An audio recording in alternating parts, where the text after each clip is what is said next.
നമസ്കാരം. ഇന്ന് നമ്മൾ നിങ്ങൾ പങ്കുവെച്ച കുറച്ച് വിവരങ്ങളിലേക്കാണ് ഒന്ന് ഇറങ്ങിച്ചെല്ലുന്നത്. വിഷയം ആർട്ടിഫിഷ്യൽ ഇൻ്റലിജൻസ് അഥവാ AI. പക്ഷേ ഇതിലൊരു വ്യത്യാസമുണ്ട്. ഇത് സിലിക്കൺ വാലിയിലെ ടെക് ഭീമന്മാരെക്കുറിച്ചല്ല, മറിച്ച് നമുക്ക് വേണ്ടി, മലയാളികൾക്ക് വേണ്ടി മലയാളത്തിൽ നിർമ്മിച്ച ഒരു പ്ലാറ്റ്ഫോമിനെക്കുറിച്ചാണ്. പേര് ayob.ai. അതെ. നമ്മുടെ മുന്നിൽ ഇപ്പോഴുള്ളത് ഈ വെബ്സൈറ്റിനെക്കുറിച്ചുള്ള ഒരു വിശദമായ റിപ്പോർട്ടാണ്. പിന്നെ അവരുടെ ടൂൾസിൻ്റെ ഒരു വലിയ ലിസ്റ്റ്, യൂട്യൂബ് വീഡിയോകൾ എങ്ങനെ കൂടുതൽ ആളുകളിലേക്ക് എത്തിക്കാമെന്നതിനെക്കുറിച്ചുള്ള ചില കുറിപ്പുകൾ. അപ്പോൾ നമ്മുടെ ഇന്നത്തെ ഒരു ലക്ഷ്യം ഇതാണ്: ലോകോത്തര നിലവാരമുള്ള AI സാങ്കേതികവിദ്യ സാധാരണക്കാരായ മലയാളികളുടെ കയ്യിലേക്ക്, അതും സൗജന്യമായിട്ട് എത്തുമ്പോൾ എന്താണ് ശരിക്കും സംഭവിക്കുന്നത്? നമുക്കിതൊന്ന് കീറിമുറിച്ച് പരിശോധിക്കാം. തീർച്ചയായും. ഇതിൻ്റെ തുടക്കം തന്നെ വളരെ ഒരു കൗതുകം നിറഞ്ഞതാണ്. 2022 ChatGPT വന്നപ്പോൾ അതൊരു കൊടുങ്കാറ്റ് പോലെയായിരുന്നല്ലോ. ശരിയാണ്. ലോകം മുഴുവൻ AIയെ പറ്റി സംസാരിക്കാൻ തുടങ്ങി. പക്ഷേ നമുക്കിടയിൽ, അതായത് സാധാരണക്കാർക്കിടയിലെ പലർക്കും അതൊരു അടഞ്ഞ വാതിലായിരുന്നു. അതെ, എനിക്ക് ഓർമ്മയുണ്ട്. ഒന്നാമത്തെ പ്രശ്നം ഭാഷ. എല്ലാം ഇംഗ്ലീഷിൽ. കൃത്യം. എന്ത് ചോദിക്കണം, എങ്ങനെ ചോദിക്കണം എന്നുവെച്ചാൽ ഈ പ്രോംപ്റ്റ് എന്ന വാക്ക് തന്നെ പലർക്കും പുതിയതായിരുന്നു. പിന്നെ നല്ല ടൂളുകൾക്കെല്ലാം പണം കൊടുക്കണം. അതായിരുന്നു ഏറ്റവും വലിയൊരു തടസ്സം. അതെ, ആ തടസ്സങ്ങളെയാണ് ayob.ai അഭിസംബോധന ചെയ്യാൻ ശ്രമിച്ചത്. നിങ്ങൾ തന്ന റിപ്പോർട്ടിൽ അവരുടെ സ്ഥാപകൻ പറയുന്നൊരു വാചകമുണ്ട്. വളരെ ലളിതമാണ്, പക്ഷെ ശക്തവുമാണ് ആ ആശയം. എല്ലാം മലയാളത്തിലാക്കും, എല്ലാം ഫ്രീ ആയി തരും. ഇതൊരു വാഗ്ദാനമായിരുന്നു. ആ വാഗ്ദാനത്തിന് കിട്ടിയ സ്വീകാര്യത അത് ശരിക്കും അവിശ്വസനീയമാണ്. ആദ്യത്തെ ദിവസം വെറും 87 പേർ. ഇന്ന് ദിവസവും 3 ലക്ഷത്തിലധികം മലയാളികൾ ആ സൈറ്റിൽ എത്തുന്നു എന്ന് പറയുമ്പോൾ അത് ചെറിയ കാര്യമല്ല. അല്ലേ. 4 വർഷമായി ഗൂഗിളിൽ ഫ്രീ AI ടൂൾസ് മലയാളം എന്ന് തിരഞ്ഞാൽ 1-ാം സ്ഥാനത്ത് ഇവർ തന്നെയാണെന്നും ഈ രേഖകളിൽ പറയുന്നുണ്ട്. അതെ. അതിൻ്റെ ഒരു പ്രധാന കാരണം അവർ തിരഞ്ഞെടുത്തൊരു പ്രവർത്തന രീതിയാണ്. ഇവിടെ ഏറ്റവും ശ്രദ്ധേയമായ ഒരു കാര്യം എന്തെന്നാൽ, അവർ സ്വന്തമായി ഒരു AI ടൂളും നിർമ്മിച്ച് ഹോസ്റ്റ് ചെയ്യുന്നില്ല. ഒരു മിനിറ്റ്, അതൊന്ന് വ്യക്തമാക്കാമോ? എന്നുവെച്ചാൽ ഒരു സോഫ്റ്റ്വെയറും അവരുടെ സ്വന്തം സെർവറിലില്ല. പകരം OpenAI, ഗൂഗിൾ, മിഡ്ജേണി പോലുള്ള ഒഫീഷ്യൽ സൈറ്റുകൾ, അതെ, ഒഫീഷ്യലും വിശ്വസനീയവുമായ സൈറ്റുകളിലേക്ക് ഉപയോക്താക്കളെ നേരിട്ടെത്തിക്കുകയാണ് ചെയ്യുന്നത്. അപ്പോ സുരക്ഷയുടെ കാര്യത്തിൽ അതൊരു വലിയ ഉറപ്പല്ലേ? വൈറസ് വരുമോ, അല്ലെങ്കിൽ നമ്മുടെ വിവരങ്ങൾ ചോരുമോ എന്നൊക്കെയുള്ളൊരു പേടി വേണ്ടല്ലോ. അതെ, അതൊരു മികച്ച പോയിന്റാണ്. ആ നേരിട്ടുള്ള ലിങ്കിങ് കാരണം സുരക്ഷ ഉറപ്പാകുന്നു. പക്ഷേ അതേസമയം അത് വേറൊരു ചോദ്യം ഉയർത്തുന്നുണ്ട്. അതെന്താണ്? ഉപയോക്താവിന്റെ അനുഭവം, അതായത് യൂസർ എക്സ്പീരിയൻസ്. നിങ്ങൾ ayob.ai-ൽ നിന്ന് ഒരു ടൂൾ എടുക്കുന്നു. അത് നിങ്ങളെ നേരെ OpenAI-യുടെ സൈറ്റിലേക്ക് കൊണ്ടുപോകുന്നു. അവിടെ ഒരു അക്കൗണ്ട് ഉണ്ടാക്കണം. ശരി. അടുത്ത ടൂളിനായി മിഡ്ജേണിയിലേക്ക് പോകുമ്പോൾ അവിടെയും വേറൊരു ലോഗിൻ. സാങ്കേതികമായി അത്ര പരിചയമില്ലാത്ത ഒരാൾക്ക് ഇതൊരു തടസ്സമാകില്ലേ? പലയിടത്തായി ചിതറിക്കിടക്കുന്നൊരു അനുഭവമല്ലേ ഇത് നൽകുന്നത്? ശരിയാണ്, അതൊരു വെല്ലുവിളി തന്നെയാണ്. പക്ഷെ അതിനെയും അവർ മറികടക്കുന്നുണ്ടെന്നാണ് എനിക്ക് തോന്നുന്നത്. എങ്ങനെ? കാരണം അവരുടെ സൈറ്റിൽ ഓരോ ടൂളിനെക്കുറിച്ചും വിശദമായിട്ട്, അതും മലയാളത്തിൽ തന്നെ പറയുന്നുണ്ട്. എങ്ങനെ അക്കൗണ്ട് എടുക്കണം, എങ്ങനെ ഉപയോഗിക്കണമെന്നൊക്കെ ഘട്ടം ഘട്ടമായി വിവരിക്കുന്നുണ്ട്. ഒരുപക്ഷെ ആ ഒരു മാർഗനിർദ്ദേശങ്ങളാവാം ആളുകളെ സഹായിക്കുന്നത്. വളരെ ശരിയാണ്. ആ കൈപിടിച്ച് നടത്തുന്ന ഒരു രീതി, അത് തന്നെയാണ് അവരുടെ വിജയരഹസ്യം. ശരി, അപ്പോൾ ഈ ടൂളുകൾ സാധാരണക്കാരുടെ ജീവിതത്തെ എങ്ങനെയാണ് സ്പർശിക്കുന്നത്? വിദ്യാർത്ഥികളുടെ കാര്യത്തിൽ നിന്ന് തന്നെ തുടങ്ങാം, അല്ലേ? ഈ ഭാഗം വായിച്ചപ്പോൾ ഞാൻ ശരിക്കും അത്ഭുതപ്പെട്ടുപോയി. ഒന്ന് സങ്കല്പിച്ചു നോക്കൂ, ഒരു പരീക്ഷയുടെ തലേ ദിവസം 500 പേജിലുള്ള ഒരു ടെക്സ്റ്റ് ബുക്ക് അല്ലെങ്കിൽ ഒരു ഗൈഡ് കയ്യിലുണ്ട്. അത് മുഴുവൻ വായിച്ചു തീർക്കാൻ സമയമില്ല. ആ PDF ഫയൽ നിങ്ങൾ ഒരു AI ടൂളിന് കൊടുക്കുന്നു. 5 മിനിറ്റിനുള്ളിൽ അതിൻ്റെ ഒരു സംഗ്രഹം മലയാളത്തിൽ നിങ്ങളുടെ സ്ക്രീനിൽ. ഇത് പഠനത്തിന്റെ വേഗത കൂട്ടുക മാത്രമല്ല, അതിന്റെ രീതിയെ തന്നെ മാറ്റിമറിക്കുകയാണ്. അതെ. ChatGPT 4o, Claude 3.5 പോലുള്ള പുതിയ മോഡലുകൾക്ക് മലയാളം വളരെ നന്നായി കൈകാര്യം ചെയ്യാൻ കഴിയും. ഒരു വിഷയത്തെക്കുറിച്ച് എന്തെങ്കിലും സംശയമുണ്ടെങ്കിൽ ഒരു ട്യൂഷൻ ടീച്ചറോട് ചോദിക്കുന്നത് പോലെ AI-യോട് മലയാളത്തിൽ ചോദിച്ച് മനസ്സിലാക്കാം. പക്ഷേ ഇവിടെ ഒരു അപകടമില്ലേ? ആഴമുള്ള വായന, പിന്നെ വിമർശനാത്മകമായി ചിന്തിക്കാനുള്ള ഒരു കഴിവ്, ഇതൊക്കെ ഇതില്ലാതാക്കില്ലേ? എല്ലാം റെഡിമെയ്ഡായി കിട്ടുമ്പോൾ വിദ്യാർത്ഥികൾ ചിന്തിക്കുന്നത് നിർത്തുമോ? അതൊരു പ്രധാനപ്പെട്ട ആശങ്കയാണ്. ലോകം മുഴുവൻ ചർച്ച ചെയ്യുന്ന ഒരു വിഷയവുമാണത്.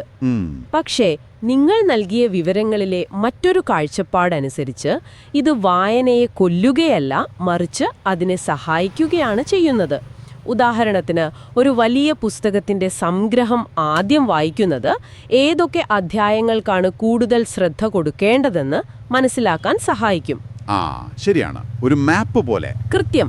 വിവരങ്ങളുടെ ഈ കുത്തൊഴുക്കിൽ എവിടെ ഫോക്കസ് ചെയ്യണം എന്ന് കാണിച്ചു തരുന്ന ഒരു ഭൂപടം.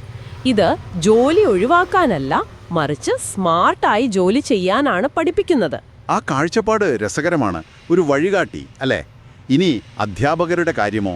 അവരുടെ ജോലിഭാരം കുറയ്ക്കാനിത് സഹായിക്കുമെന്നും പറയുന്നുണ്ടല്ലോ. തീർച്ചയായും. Magic school AI, gamma AI പോലുള്ള ടൂളുകൾ ശരിക്കും അധ്യാപകർക്കൊരു അനുഗ്രഹമാണ്. ഉദാഹരണത്തിന്, ഒരു ചരിത്രാധ്യാപകന് മുഗൾ സാമ്രാജ്യത്തെക്കുറിച്ചൊരു ക്ലാസ് എടുക്കണം എന്ന് കരുതുക. അദ്ദേഹം ആ വിഷയം AIക്ക് നൽകിയാൽ മതി. അടുത്ത നിമിഷം ആ ക്ലാസ്സിലേക്കുള്ള ലെസൺ പ്ലാൻ. കുട്ടികളെ കാണിക്കാനുള്ളൊരു പവർ പോയിന്റ് പ്രസന്റേഷൻ, ക്ലാസ് കഴിഞ്ഞ് നൽകാനുള്ള വർക്ക്ഷീറ്റ്, ഒരു ചെറിയ ക്വിസ് പേപ്പർ വരെ എല്ലാം റെഡി. പണ്ടൊക്കെ മണിക്കൂറുകൾ എടുത്തിരുന്ന ജോലിയാണിത്. ഈ ജോലിഭാരം കുറയ്ക്കുക എന്ന ആശയം ഒരുപക്ഷെ ഏറ്റവും കൂടുതൽ സ്വാധീനിക്കുന്നത് മറ്റൊരു കൂട്ടരെയാണ്. നിങ്ങൾ നൽകിയ രേഖകളിൽ യൂട്യൂബർമാർക്ക് ഇതൊരു സ്വർഗമാണ് എന്ന് തന്നെ പറയുന്നുണ്ടല്ലോ. എന്തുകൊണ്ടാണ് അത്ര വലിയൊരു പ്രശംസ? കാരണം ഒരു യൂട്യൂബർക്ക് വേണ്ട ഒരുവിധം എല്ലാ കാര്യങ്ങളും ഒരിടത്ത് കിട്ടുകയാണ്. ഒരു വീഡിയോ ആശയം മനസ്സിലുണ്ടെങ്കിൽ അതിന് ചേർന്ന ആകർഷകമായ തലക്കെട്ടുകൾ, ആളുകളെ ക്ലിക്ക് ചെയ്യാൻ പ്രേരിപ്പിക്കുന്ന തംബ്നെയിലിനുള്ള ആശയങ്ങൾ, വീഡിയോയുടെ വിവരണം. എന്തിന് 10 മിനിറ്റ് ദൈർഘ്യമുള്ള ഒരു സ്ക്രിപ്റ്റ് മലയാളത്തിൽ വേണമെങ്കിൽ അതും റെഡി. സ്ക്രിപ്റ്റ് മാത്രമല്ലല്ലോ, ശബ്ദം നൽകാനും വീഡിയോ ഉണ്ടാക്കാനും വരെ ടൂളുകളുണ്ട്. അതെ, അതാണ് ഏറ്റവും വിപ്ലവകരമായ മാറ്റം. നിങ്ങൾ ലിസ്റ്റ് ചെയ്ത ടൂളുകൾ നോക്കൂ. 11 ലാബ്സ് ഉപയോഗിച്ച് നിങ്ങളുടെ സ്ക്രിപ്റ്റ് ഒരു മനുഷ്യൻ സംസാരിക്കുന്നത് പോലെ മലയാളം വോയിസ് ഓവറാക്കി മാറ്റാം. കൊള്ളാം. സുനോ AIയോട് നിങ്ങളുടെ വരികൾക്കൊരു മെലഡി നൽകാൻ പറഞ്ഞാൽ നിമിഷങ്ങൾക്കുള്ളിൽ ഒരു പാട്ട് റെഡി. അവിശ്വസനീയം. റൺവേ ജെൻ 3 എന്ന ടൂളിന് നിങ്ങളൊരു ആശയം എഴുതി കൊടുത്താൽ അതൊരു സിനിമയിൽ നിന്ന് പോലുള്ള വീഡിയോ ക്ലിപ്പാക്കി തരും. ഇതൊക്കെ പണ്ട് വലിയ സ്റ്റുഡിയോകളിൽ ലക്ഷങ്ങൾ മുടക്കി മാത്രം നടന്നിരുന്ന കാര്യങ്ങളാണ്. ശരിയാണ്. അപ്പോൾ കണ്ടന്റ് ഉണ്ടാക്കാനുള്ള എല്ലാ സഹായവും ഇവിടെയുണ്ട്. പക്ഷേ നല്ല കണ്ടന്റ് മാത്രം ഉണ്ടാക്കിയാൽ പോരല്ലോ, അത് ആളുകളിലേക്ക് എത്തുകയും വേണം. നിങ്ങൾ തന്ന യൂട്യൂബ് ടാഗ് ജനറേറ്ററിനെ കുറിച്ചുള്ള വിവരങ്ങൾ ഇവിടെയാണ് പ്രസക്തമാവുന്നത്, അല്ലേ? കൃത്യമായി. യൂട്യൂബിന്റെ അൽഗോരിതം പ്രവർത്തിക്കുന്നത് എങ്ങനെയാണെന്ന് മനസ്സിലാക്കിയാൽ മാത്രമേ ഒരു വീഡിയോ വിജയിക്കൂ. ടാഗുകൾ എന്ന് പറയുന്നത് യൂട്യൂബിനോട് എന്റെ വീഡിയോ ഇന്ന വിഷയത്തെക്കുറിച്ചുള്ളതാണ് എന്ന് പറയുന്നൊരു സൂചകമാണ്. ശരിയായ ടാഗുകൾ ഉപയോഗിക്കുമ്പോൾ ആ വിഷയം തിരയുന്ന ആളുകളുടെ മുന്നിലേക്ക് നിങ്ങളുടെ വീഡിയോ എത്താൻ സാധ്യത കൂടുന്നു. അപ്പോൾ AOBI കണ്ടന്റ് നിർമ്മിക്കാൻ സഹായിക്കുമ്പോൾ ഈ ടാഗ് ജനറേറ്റർ പോലുള്ള ടൂളുകൾ അത് പ്രേക്ഷകരിലേക്ക് എത്തിക്കാനും സഹായിക്കുന്നു. രണ്ടും ചേരുമ്പോഴാണ് ഒരു വീഡിയോ ശരിക്കും വിജയിക്കുന്നത്. ഇത് യൂട്യൂബർമാർക്ക് മാത്രമല്ല, ചെറിയ ബിസിനസ്സുകൾക്കും വലിയ സഹായമാണ്. ഞാനൊന്ന് ആലോചിച്ച് നോക്കുവാണ്. വീട്ടിലിരുന്ന് കേക്ക് ഉണ്ടാക്കി വിൽക്കുന്ന ഒരാൾക്ക് അവരുടെ ഇൻസ്റ്റാഗ്രാം പേജിലേക്ക് എല്ലാ ദിവസവും പുതിയ പോസ്റ്റുകളും റീലുകളും ഉണ്ടാക്കണം. അതിന് നല്ലൊരു ലോഗോ വേണം, ബ്രോഷർ വേണം. അതിനെല്ലാം പരിഹാരമുണ്ട്. Canva magic studio, Adobe firefly പോലുള്ള ടൂളുകളിൽ ചെന്ന് രുചികരമായ ചോക്ലേറ്റ് കേക്കിന്റെ ചിത്രമെന്ന് മലയാളത്തിൽ ടൈപ്പ് ചെയ്താൽ മതി. മനോഹരമായ ചിത്രങ്ങൾ കിട്ടും. കൊള്ളാം. കേരള തനിമയുള്ള ഒരു ബേക്കറിയുടെ ലോഗോ എന്ന് പറഞ്ഞാൽ ലോഗോ ഡിസൈനുകൾ കിട്ടും.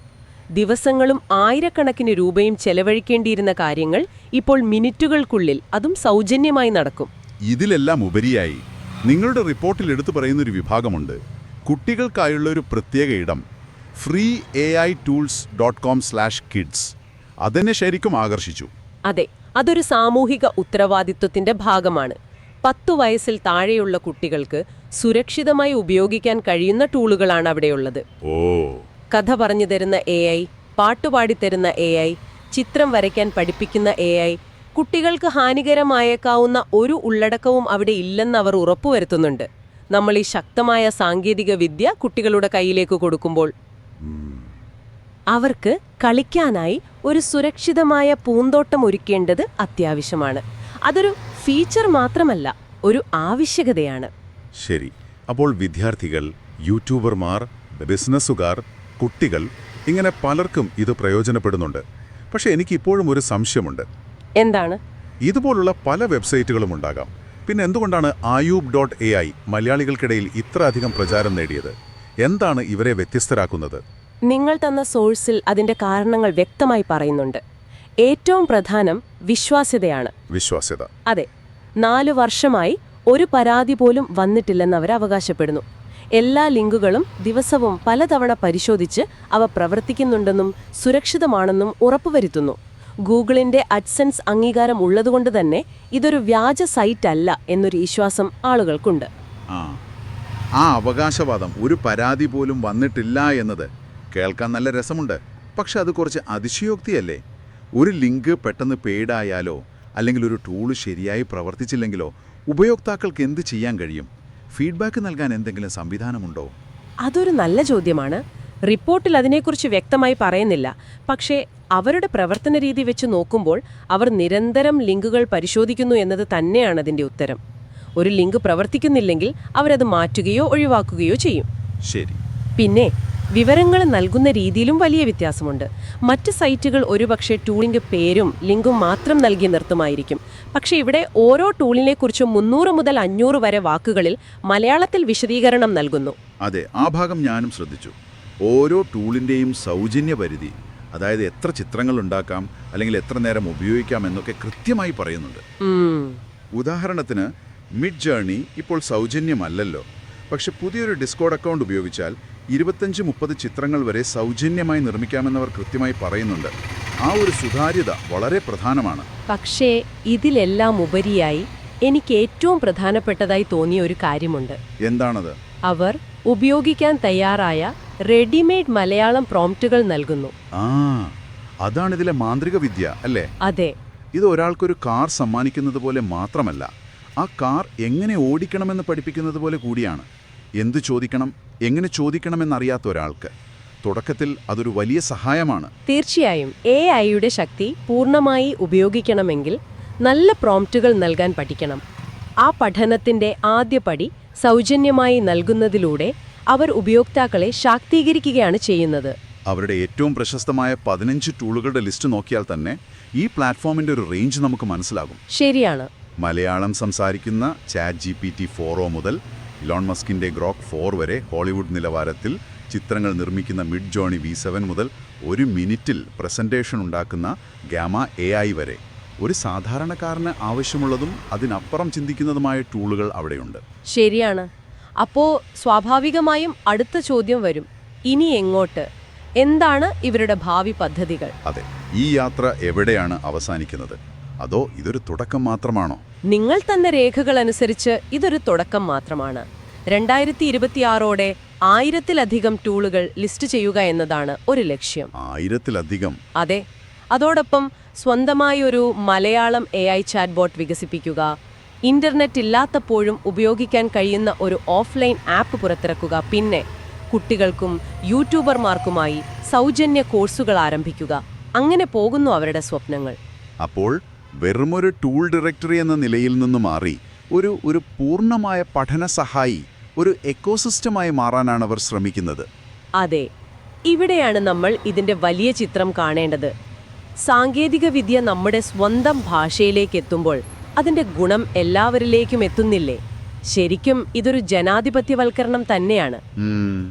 AI എന്നത് ഇനി കോഡിംഗ് അറിയാവുന്നവരുടെയോ ഇംഗ്ലീഷ് സംസാരിക്കുന്നവരുടെയോ മാത്രം കുത്തകയല്ലാതായി മാറുന്നു. ആശയം മനസ്സിലുള്ള ആർക്കും അവരുടെ ഭാഷയിൽ അത് യാഥാർത്ഥ്യമാക്കാനുള്ള ഉപകരണങ്ങൾ വിരൽ തുമ്പിൽ കിട്ടുന്നു. വളരെ ശരിയാണ്. അപ്പോൾ ഇന്ന് നമ്മൾ കണ്ടത് ഇതാണ്. ayub.ai പോലുള്ളൊരു പ്ലാറ്റ്ഫോം എങ്ങനെയാണ് ഭാഷയുടെയും പണത്തിൻ്റെയും സാങ്കേതിക പരിജ്ഞാനത്തിൻ്റെയും അതിർവരമ്പുകൾ മായ്ച്ചുകൊണ്ട് ഏറ്റവും പുതിയ സാങ്കേതിക വിദ്യയെ സാധാരണ മലയാളിയുടെ കയ്യിലേക്ക് എത്തിക്കുന്നതെന്ന്. ഇതൊരു ടൂളുകളുടെ ലിസ്റ്റ് മാത്രമല്ല. അതിനപ്പുറം പുതിയ കാര്യങ്ങൾ പഠിക്കാനും സ്വന്തം കഴിവുകൾ വികസിപ്പിക്കാനും പുതിയ അവസരങ്ങൾ കണ്ടെത്താനുമുള്ള ഒരു സഹായിയായി ഇത് മാറുകയാണ്. ഒരു ആശയം മനസ്സിലുണ്ടെങ്കിൽ അത് യാഥാർത്ഥ്യമാക്കാനുള്ള ആയുധങ്ങൾ സൗജന്യമായി ഇവിടെയുണ്ട്. അത് നൽകുന്ന ആത്മവിശ്വാസം വളരെ വലുതാണ്. നിങ്ങൾ നൽകിയ ഈ വിവരങ്ങൾ നമ്മളെ എല്ലാവരെയും ഒരു ചിന്തയിലേക്ക് നയിക്കുന്നുണ്ട്. ഇന്ന് മലയാളത്തിൽ സംഭവിച്ച ഈയൊരു മാറ്റം നാളെ ഇന്ത്യയിലെ ഓരോ പ്രാദേശിക ഭാഷയിലും സംഭവിച്ചാൽ എന്തായിരിക്കും അതിൻ്റെ ഒരു ഫലം? തമിഴിലും ബംഗാളിയിലും മറാത്തിയിലുമെല്ലാം ഇതുപോലെ AI വിഭവങ്ങൾ സൗജന്യമായി ലഭ്യമായാൽ അത് നമ്മുടെ രാജ്യത്തെ ഡിജിറ്റൽ വിഭജനത്തെ എങ്ങനെയായിരിക്കും സ്വാധീനിക്കുക? ഇതിനെക്കുറിച്ച് നിങ്ങൾക്കും ആഴത്തിൽ ചിന്തിക്കാവുന്നതാണ്.